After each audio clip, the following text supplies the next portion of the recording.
Good morning students. In previous lecture we have studied about the trapezoidal speed time curve. हमने trapezoidal speed time curve देखा था, उसके बारे में study किया था और उसकी मदद से हमने इक्वेशन डिराइव किया था कि ट्रेन है वो एक स्टेशन से दूसरे स्टेशन पे पहुंचती है तो उसके लिए कौन सी इक्वेशन की हेल्प लेके हम जो अननोन्स है उसको फाइंड आउट कर सकते हैं, टोटल डिस्टेंस कैसे फाइंड आउट कर सकते हैं. Okay, now in today's lecture we are going to discuss about the quadrilateral speed time curve. आज के लेक्चर में हम लोग क्वाड्रिलेटरल स्पीड टाइम कर्व देखते हैं और इक्वेशन डिराइव करेंगे कि इसकी हेल्प से हम अननोन्स कैसे फाइंड आउट कर सकते हैं. ओके, सो यहाँ पे ये आपको कर्व दिखाया गया है. ये है quadrilateral speed time curve. 0 to A जो पीरियड है वो एक्सेलरेशन है, A to B है वो है costing retardation and B to C का जो पीरियड है वो है ब्रेकिंग रिटार्डेशन. ओके, अब यहाँ पे OE जो OE है वो T1 है, तो T1 को हम लोग क्या बोलेंगे, time of acceleration in second. T2 है तो T2 क्या होगा, तो time of coasting in second. And T3 है उसको हम बोलेंगे time for braking in second. So यानी टोटल T जो होगा, यानी कि total capital T is equal to T1 plus T2 plus T3, तीनों को मिला के बनेगा टोटल टाइम T, यानी कि capital T is equal to T1 plus T2 plus T3 second. Okay, यहाँ पे जो y एक्सिस है वहाँ पे स्पीड दिखाई गई है.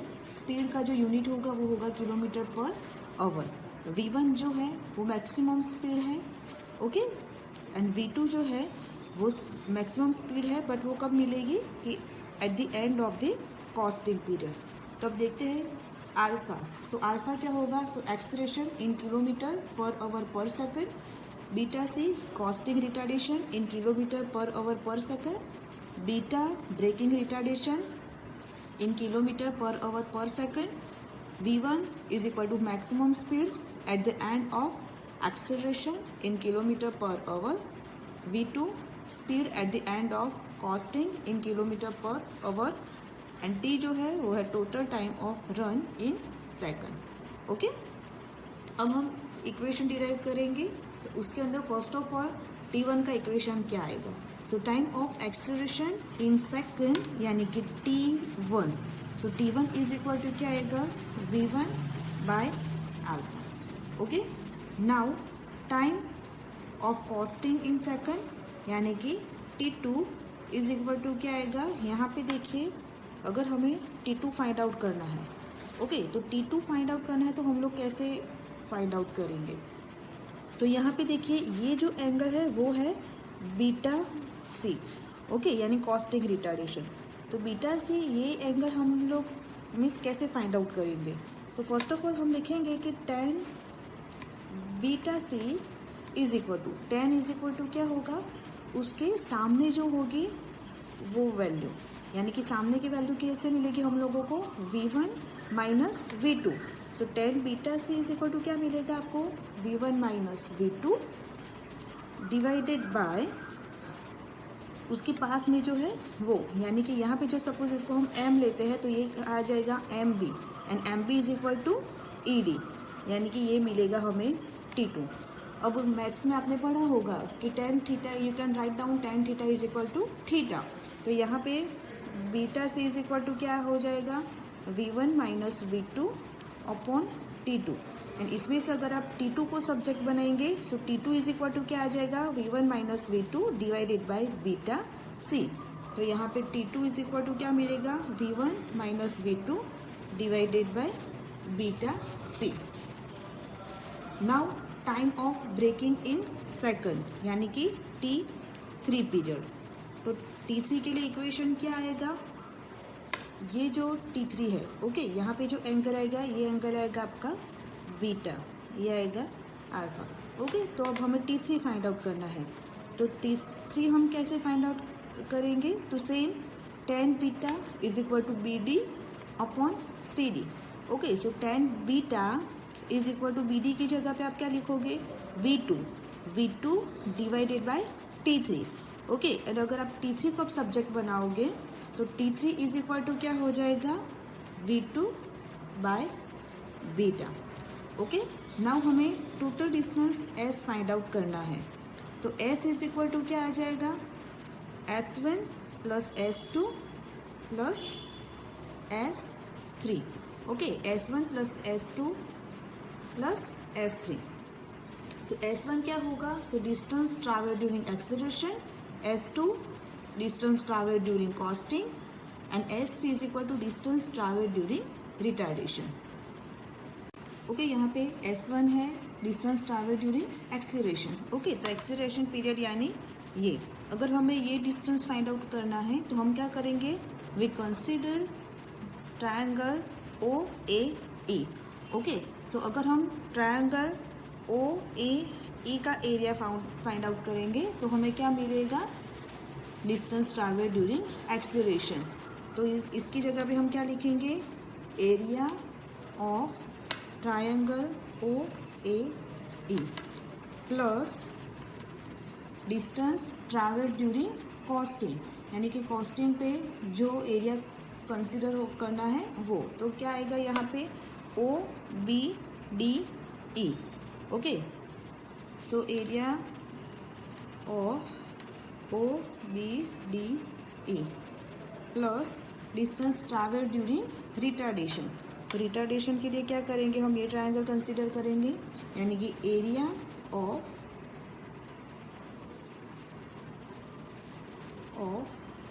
ट्रायंगल BCD और BDC.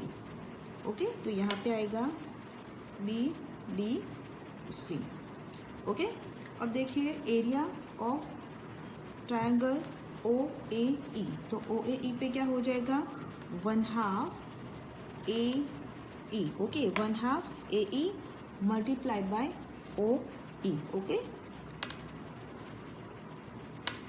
Plus area of OBDE. तो इसका इक्वेशन क्या मिलेगा हमें? AE plus BD by 2 multiply by AD plus BDC. तो BDC के लिए क्या आएगा? 1/2 BD मल्टीप्लाई बाय DC.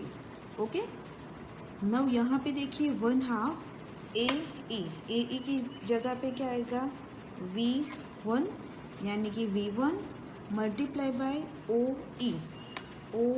तो OE क्या हो जाएगा? T1, यानी कि T1, और उसको हम सेकंड में कन्वर्ट करेंगे, यानी आएगा 3600 प्लस AE प्लस BD. तो AE क्या है? AE है V1, तो V1. BD क्या आएगा? BD है आपका V2, यानी कि V1 plus V2 by 2 multiply by ED. और ED कितना है? T2. तो T2 को फिर हम टाइम को क्या करेंगे? 3600 से डिवाइड करेंगे प्लस 1/2 BD कितना मिल रहा है आपको? V2 मल्टीप्लाई बाय T3, यानी कि T3 को हम 3600 से डिवाइड करेंगे. ओके, अब इसका हम क्या करेंगे? सिंप्लीफिकेशन दे देंगे. तो सिंप्लीफिकेशन में क्या आएगा? V1 T1 divided by 7200, V1 T2 divided by 7200 plus V2 T2 divided by 7200 plus V2 T3 divided by 7200. Now go for the simplification. Okay, so यहाँ पे हमने सिंप्लीफिकेशन किया तो क्या मिला? V1 T1 7200 plus V1 T2 7200 plus V2 T2 7200 plus V2 T3 7200. Okay, अब क्या करेंगे? इन दोनों में से हम V1 को कॉमन निकालेंगे, इन दोनों में से हम V2 को कॉमन निकालेंगे. So let us proceed. V1 divided by 7200, in bracket you will have T1 plus T2. Same way इन दोनों में से हम V2 कॉमन निकालेंगे. So V2 divided by 7200 in bracket T2 plus T3. Okay, तो ये हमें क्या मिला? S का इक्वेशन. तो अब देखिए हमारे पास इक्वेशन क्या था कि T is equal to T1 plus T2 plus T3. Okay, तो यहाँ पे अब क्या करेंगे? जो T1 प्लस T2 है उसकी जगह पे हम क्या लिखेंगे? Capital T minus T3. And T2 plus T3 is equal to क्या आएगा, capital T minus T1. So put that value in the equation. So you will get V1 by 7200 in bracket T minus T3 plus V2 by 7200 in bracket T minus T1. Okay. So now S is equal to हमें कितना मिलेगा, अब क्या करेंगे, हम t को common निकाल देंगे. ओके, तो अगर हम t को कॉमन निकालेंगे इन दोनों में से तो क्या आएगा, t divided by 7200 in bracket. देखिए यहाँ पे एक v1 का आएगा t, v1t, और यहाँ से आएगा v2 का t, यानी कि v1 प्लस v2 माइनस, इसको अगर सिंप्लीफिकेशन हम कर रहे हैं तो v1 t3 divided by 7200 minus V2 T1 7200. अब नेक्स्ट स्टेप में हम क्या करेंगे, सो अब ये क्या आया हमारा, S आया, तो S is equal to T in bracket V1 plus V2 divided by 7200 minus V1 by 7200. Put the value of T3. तो T3 की वैल्यू कितनी है, V2 upon beta minus V2 upon 7200 multiply by T1 की जगह पे क्या आएगा, V1 बाय अल्फा. ओके, अब नेक्स्ट स्टेप में हम फिर से सिंप्लीफिकेशन लेंगे, यानी कि T divided by 7200 in bracket V1 plus V2 minus V1 V2 7200 beta minus V1 V2 7200 alpha. Okay, तो अब देखिए ये जो 7200 है वो तीनों में कॉमन है, तो उसको S के साथ मल्टीप्लाई कर देंगे. तो अब क्या आएगा, 7200 S is equal to T V1 plus V2 minus V1 V2. Okay, अगर इन दोनों में से अगर हम V1 V2 कॉमन ले रहे हैं तो क्या आएगा, 1 upon alpha plus 1 upon beta. Okay, so now हमारे पास V2 की वैल्यू है. सो V2 की वैल्यू कितनी है हमारे पास, V2 is equal to V1 minus beta c T2. Okay, अब ये वैल्यू कहाँ से आई, तो हमने लिखा है कि beta c is equal to क्या लिखा था, V1 minus T2 is equal to V1 minus V2 upon T2. Okay, तो ऐसा हमने लिखा था. तो इसके ऊपर से क्या होगा, अगर हम इसमें V2 को सब्जेक्ट बनाएंगे तो क्या आएगा, V2 is equal to V1 minus beta c T2 हो जाएगा. ओके, तो ये जो वैल्यू है उसको हम पुट करेंगे इक्वेशन में. ओके, तो V2 इज इक्वल टू क्या होगा, V1 minus beta c is equal beta c T2. Okay, तो और यहाँ पे V1 माइनस बीटा सी क्या एज इट इज़ रहेगा, और T2 की जगह पे क्या आएगा, T minus T1 minus T3. Okay, as we know T is equal to capital T is equal to T1 plus T2 plus T3. तो हम क्या करेंगे, T2 की जगह पे capital T minus T1 minus T3 की वैल्यू पुट करेंगे. अब यहाँ पे देखिए कि we have also the value for T1 and T3. तो T1 की जगह पे क्या आएगा, V1 by alpha, and T3 की जगह पे क्या आएगा, V2 by beta. Okay, so now put this value in equation. Okay, अब इसमें से हम फिर से जो V2 है उसको यहाँ पे जो V2 है हमारे पास उसको हम सब्जेक्ट बनाते हैं. So V2 minus beta C by beta V2 is equal to V1 minus beta C T minus V1 by alpha. Okay, और V2 की वैल्यू क्या आप सिंप्लीफाई करते जाओगे तो आपको V2 की वैल्यू और मिलेगी V1 minus beta c T plus beta c alpha V1 divided by 1 minus beta C by B. Okay, तो ये हमें V2 की वैल्यू मिली।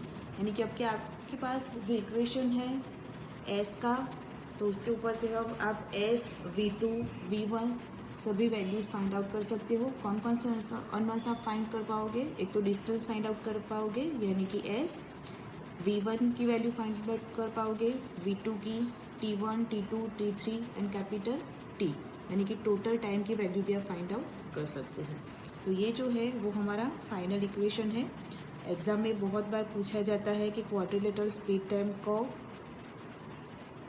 जो है उसकी मदद से इक्वेशन डिराइव करो। तो आपको ये दोनों इक्वेशन डिराइव करने हैं।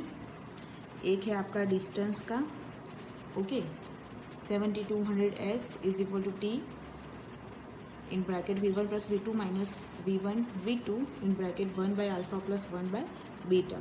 और दूसरा आपको V2 का इक्वेशन डिराइव करना है। V2 का इक्वेशन कहाँ से डिराइव करेंगे हम?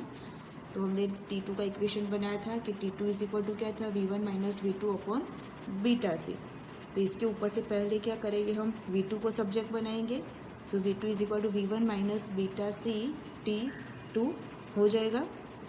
अब क्या करेंगे नेक्स्ट स्टेप में? जो T2 है उसकी जगह पे लिखेंगे capital T minus T1 minus T3। अब V1 is equal to V1 minus beta c, T1 and T3 की वैल्यू पुट करेंगे। तो V1 by alpha minus V2 by beta. अब आपको क्या करना है? सिर्फ सिंप्लीफिकेशन करना है। सिंप्लीफिकेशन करोगे आप, जो beta c V2 by beta होगा उसको V2 के साथ ले लेंगे, यानी कि V2 minus beta c V2 by beta. उसको हमने लेफ्ट साइड ले लिया, तो राइट साइड कौन सा रहेगा? सिर्फ V1 minus beta C T minus V1 by alpha. Okay, और इसके ऊपर से अगर आप सिंप्लीफिकेशन दोगे अभी भी, तो आपको V2 कितना मिलेगा?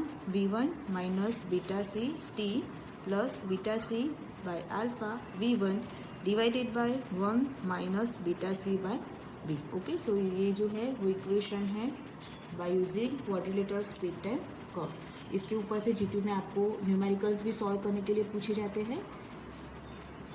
Thank you.